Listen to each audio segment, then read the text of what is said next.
Assalamualaikum warahmatullahi wabarakatuh. Perkenalkan, nama saya Muhammad Mursyid, NIM 2220096. Di sini saya akan menerangkan tentang proses kreativitas. Untuk menghasilkan sebuah kreativitas, maka dibutuhkanlah sebuah proses-proses untuk menuju suatu kreativitas tersebut. Di antara proses-prosesnya, di antaranya yang pertama yaitu adanya keinginan untuk menciptakan sesuatu yang lain berdasarkan situasi dan kondisi yang ada, seperti dalam saat ini yaitu situasi pandemi dan lain sebagainya. Terus yang kedua adalah berpikir untuk menciptakan, mewujudkan hasil pemikiran tersebut. Setelah kita punya ide, kita terus pada selanjutnya yaitu melakukan uji coba dan dari hasil pemikiran tersebut. Setelah kita mempunyai pemikiran, kita harus melakukan uji coba. Terus yang keempat adalah menyempurnakan hasil dari uji coba tersebut.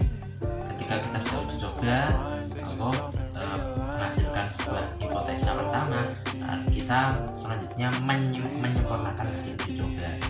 Terus selanjutnya adalah mewujudkan hasil kreativitas. Setelah kita menyempurnakan, diwujudkan. Setelah diwujudkan sudah ada hasilnya, lalu selanjutnya baru memperbanyak hasil kreativitas tersebut.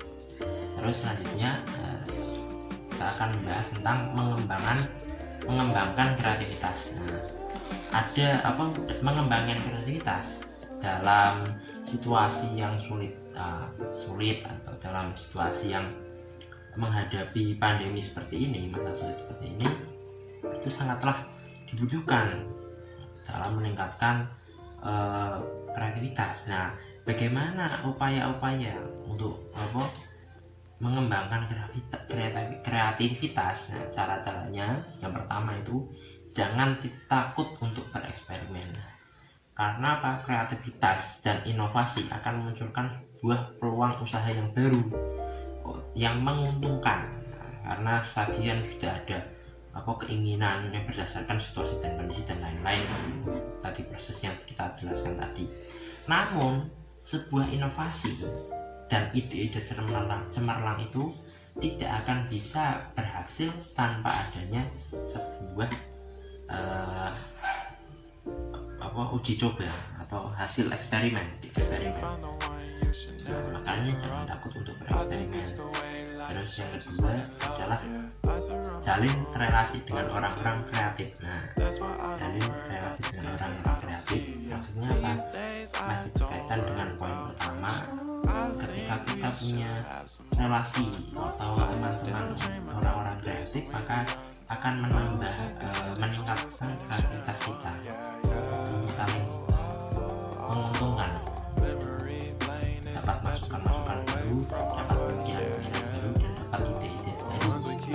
Terus yang ketiga, peka terhadap lingkungan sekitar. Maksudnya apa? Dalam meningkatkan sebuah kreativitas juga bisa dilakukan dengan lebih memperhatikan lingkungan sekitar.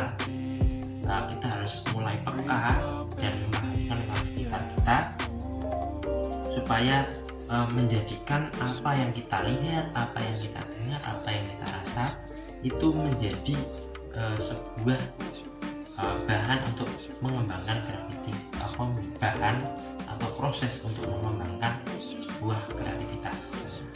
Terus yang terakhir yaitu siapkan buku catatan kecil. Maksudnya apa? Maksudnya ketika kita ada ide-ide baru, ada masukan-masukan baru, ada inovasi-inovasi baru, itu bisa kita langsung catat supaya tidak hilang, baik kapanpun dan dimanapun. Karena apa? Karena sebuah inovasi jika tidak kita catat atau kita tulis bisa hilang. Seperti ilmu itu kan seperti binatang liar yang jika tidak dikandang maka akan hilang, kabur. Sekian, terima kasih. Assalamualaikum warahmatullahi wabarakatuh. Saya akan melanjutkan presentasi dari Mbak Maudi, yaitu tentang cara mengembangkan kreativitas menurut Jordan E. Ayan. Untuk memperoleh jiwa kreatif, menurut Jordan E. Ayan, kita harus mulai memupuk diri dalam 4 unsur dasar pembentuk jiwa kreatif. Keempat unsur tersebut adalah core kreatif, yang merupakan singkatan dari cari tahu, olah keterbukaan, resiko, dan energi. Keempat unsur ini merupakan inti dari jiwa kreatif. Nah, yang pertama adalah cari tahu atau kekuatan bertanya. Jadi, rasa ingin tahu seseorang adalah kebutuhan utama jiwa kreatif. Tanpa adanya minat ingin tahu tentang hal apapun, seseorang tidak akan memiliki alasan untuk menjadi kreatif. Rasa ingin tahulah yang mendorong seseorang menyelidiki bidang baru atau mencari cara mengerjakan sesuatu dengan lebih baik. Dan rasa ingin tahu akan mengendalikan dorongan mencipta, bereksperimen, dan juga membangun. Kemudian, yang kedua adalah olah keterbukaan. Jadi, kita harus bersikap terbuka dan fleksibel dalam menghadapi hal baru. Sebagaimana halnya rasa ingin tahu, keterbukaan adalah vital dalam jiwa kreatif. Dengan bersikap terbuka, seseorang mampu menerima ide baru dan memadukannya ke dalam otak. Selanjutnya, yang ketiga adalah resiko. Jadi, untuk mengembangkan kreativitas, kita harus berani melawan arus atau meninggalkan zona nyaman. Jiwa kreatif itu menuntut keberanian menanggung resiko. Tanpa adanya keberanian menanggung resiko, kebanyakan prestasi kreatif tak akan pernah terwujud. Dan keberanian menanggung resiko ini terkait erat dengan zona nyaman. Jika berani menanggung resiko, seseorang akan mampu meninggalkan zona nyaman untuk bertemu gagasan, pribadi, dan informasi baru yang akan melejitkan kreativitas. Dan yang terakhir adalah energi untuk terus semangat dalam melakukan sesuatu. Jadi, senjata pamungkas yang dibutuhkan jiwa kreatif adalah energi. Tanpa adanya energi mental dan fisik yang mencukupi, jiwa kreatif seseorang akan segera mati akibat logika berpikir, serta pemikiran jangka pendek yang menilai hal itu mustahil bisa diterapkan. Selanjutnya, saya akan menjelaskan tentang tahap melakukan pengembangan kreativitas. Yang pertama yaitu tanamkanlah pada diri kita perasaan tidak takut gagal dan berani mencoba sesuatu. Kemudian, carilah peluang usaha apa yang ada di sekitar kita. Lihat dan amati barang apa yang diperkirakan akan banyak diminati dan laku dijual. Nah, setelah ada ide mengenai barang apa yang akan dibuat, rencanakan di mana tempat untuk memperoleh bahan dasar barang tersebut. Kemudian, susunlah anggaran biayanya. Jika berkelompok, kumpulkan iuran untuk biayanya. Selanjutnya, susunlah langkah-langkah cara pembuatannya. Lalu, rencanakan tempat pembuatan barang tersebut. Kemudian, jika hasil karya tersebut akan dijual, tentukan siapa kira-kira konsumennya. Hal ini untuk menentukan ukuran dan harga jual barang tersebut sesuai dengan daya beli konsumen. Lalu, jika hasil karya tersebut terjual, hitunglah berapa keuntungan yang diperoleh dengan membandingkan pendapatan yang diperoleh dengan seluruh biaya yang telah dikeluarkan. Kemudian yang terakhir, jika kita gagal, jangan menyesal dan jangan menyerah. Bangkitlah untuk mencobanya lagi, karena kegagalan adalah kesuksesan yang tertunda. Dan selanjutnya, contoh tindakan kreatif dalam berwirausaha. Yang pertama, kita bisa mengikuti kompetensi atau perlombaan. Kompetensi atau perlombaan ini bisa kita ikuti di dalam kampus ataupun luar kampus. Contohnya lomba LKTI, blog, desain grafis, business plan, debat, dan lain-lainnya. Yang jelas, dari kita mengikuti kompetensi ini, insya Allah perlahan-lahan kekreatifan kita akan berkembang. Yang selanjutnya, pengabdian.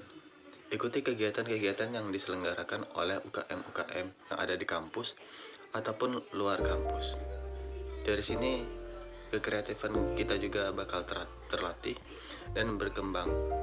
Yang selanjutnya yaitu penelitian. Penelitian ini kita bisa meneliti dari segi produk, segi pasar, dan saingan kita gimana. Yang jelas, ketika kita melihat saingan kita akan bersaing untuk lebih kreatif lagi. Dari kita melihat produk kita dan juga melihat pasar atau target market kita akan lebih kreatif lagi dan pastinya lebih berkembang lagi. Yang selanjutnya yaitu pelatihan. Dari pelatihan ini kita juga akan sangat-sangat berkembang. Banyak di luar sana yang menyediakan pelatihan-pelatihan online, pelatihan offline yang berhubungan dengan berwirausaha. Yang selanjutnya lagi membangun startup. Startup ini juga sangat penting dalam berwirausaha, dalam memperkembangkan kekreatifan kita dalam berwirausaha. Yang selanjutnya itu kerja. Ya kalau kerja ini ya pastilah untuk membangun atau memperkembang bisnis kita untuk selanjutnya. Apalagi untuk kreatifan kita, melalui kita kerja keras, rajin, itu pasti sangat pengaruh bagi kekreatifan kita. Sekian, terima kasih. Assalamualaikum warahmatullahi wabarakatuh.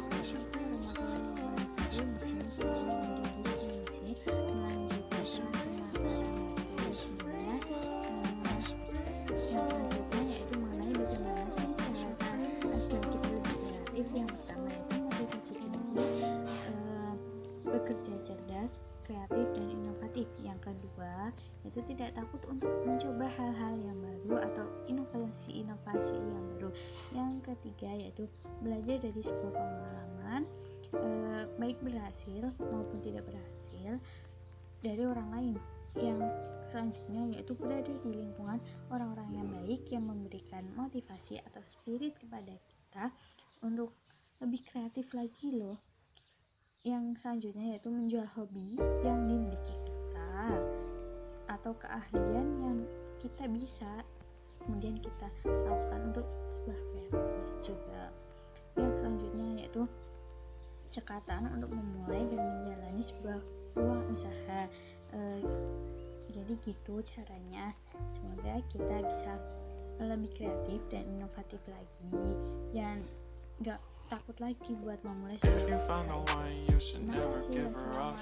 I think warahmatullahi it's the wabarakatuh. way life changes when in love, yeah. I surround my soul with the positivity. That's why I don't worry about the things that I don't see, yeah. These days I don't worry about much.